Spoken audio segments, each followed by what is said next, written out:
for high net worth clients, basically, it's important, first of all, to do a certain amount of research on high net worth clients. It means that you should really assume, or the fastest way I've learned to deal with high net worth clients is I just assume that they are aliens. I don't assume that they're human beings. They're like a whole different level of human beings, right?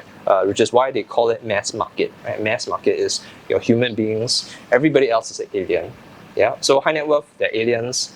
You can just assume that they don't behave almost in any way similar to all the people which you may have sold, which are so-called your cute little 9-to-5 mass market working people. Yeah. So by doing some general diligence on high net worth, we can break down several characteristics, right? So firstly, it's important to realize that high net worth clientele is sub-segregated. Means that there's a lot of high net worth is still defined largely by if you have make 300k a year, for example, or if you have about $1 million in liquid assets, which is not very much, right? So there's a difference between high net worth and ultra high net worth. And there's a lot of ways for people to get into the high net worth category. The three main ones that you will see by far are, number one is your specialty professionals. Specialty professionals are all the ones which your parents would have liked you to become, which is basically your doctors and your lawyers, right? So those guys are your specialty professionals. Basically, they work one occupation, they are very good at it, largely self-employed for the most part, small staff maximum, and then their practice just kind of takes off from there. Normally, they make at least a couple $100K a year by their mid-30s, sometimes more, right? So that's your so-called your standard high net worth, which is what people tend to think of high net worth as. Realistically, you have two other categories. One, which is the more common category, but the more overlooked one, I'll say, because we don't think of them visually as high net worth. They're your old people. Statistically, the number of millionaires in Singapore over the age of 55 is staggeringly high. Yeah, because even if you work, as long as you work basically most of your life or most of your youth every year forever, and you got a house and you had some decent savings, you're probably at least worth about 2-3 million usually. Yeah, but so the second area of the high net worth which is often overlooked and is actually the most common is your old people. Yeah, and usually especially your mid-50s people, I'd say, because most of them have a large asset from their CPF or excess CPF that's waiting to get freed up. Most of them have fully paid off houses, which means that those houses can be potentially collateralized or they have additional money that is sitting in the bank somewhere.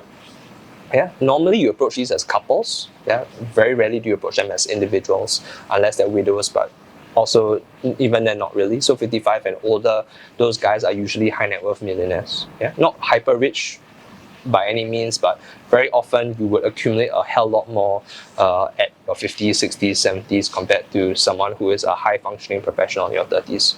Yeah, those are the most common high net worth, and those guys usually do a lot of fixed deposits, right? So as a result, by understanding each category of high net worth and what they tend to invest in and what their behaviors are like, you'll know how to speak to each of them better. Right? So high functioning professionals tend to be a bit more risk savvy, a bit more risk takey. But then some of them, for example, like if we deep dive into doctors, there's a difference between a general practitioner and a surgeon. Right? So a surgeon makes a hell lot more than a general practitioner, but they also feel that their lifespan is shorter. Right? It means that you could be a doctor for like 30 years, like general practitioner, right? But you can only be a surgeon or really good surgeon for 15 to 20 years unless you're in public. Right?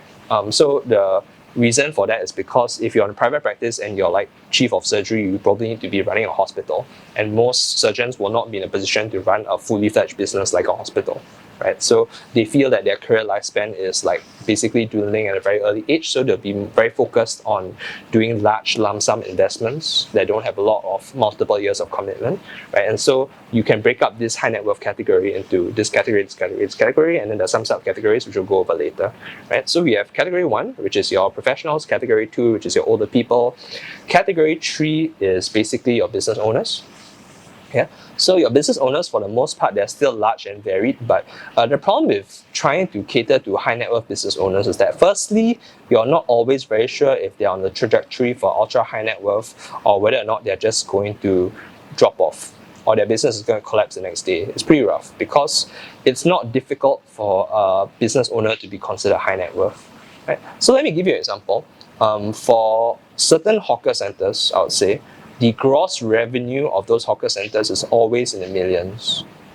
Yeah, so gross revenue basically mean that what they declare has been earned, means that transactions on their income tax. Yeah, before the income tax is fully assessed, that is the PAM number that pops up. This is how much money that my business brought in, right? Like millions of dollars, even if you're a hawker center, right? And so technically on paper, you're a millionaire already. So what it comes down to some degree is the margin. Right, so for hawker center, basically you pay for a crap ton of rental, you pay for having the food shipped over or whatever, you pay for the labor that is chopping up like the chicken rice or whatever, and any other costs or like licensing fees, etc., etc. Once you clear all that stuff, then maybe you have like, I don't know, like a couple $100,000 if you're lucky. Usually not. Usually that isn't necessarily the case, but yeah, the general idea is there. And so you really don't know if, for example, something like a pandemic will come along and kill off your business entirely. Right? You could have a business owner that is making 6 figures a year and it goes to like close to zero. Right? So that's the kind of volatility that you have to deal with. It's important to briefly study some of the industries, but the more common industries that you find in the high net worth space, so they're not already ultra high net worth, either you will find people who are interested in F&B or you'll find people who are interested in e-commerce.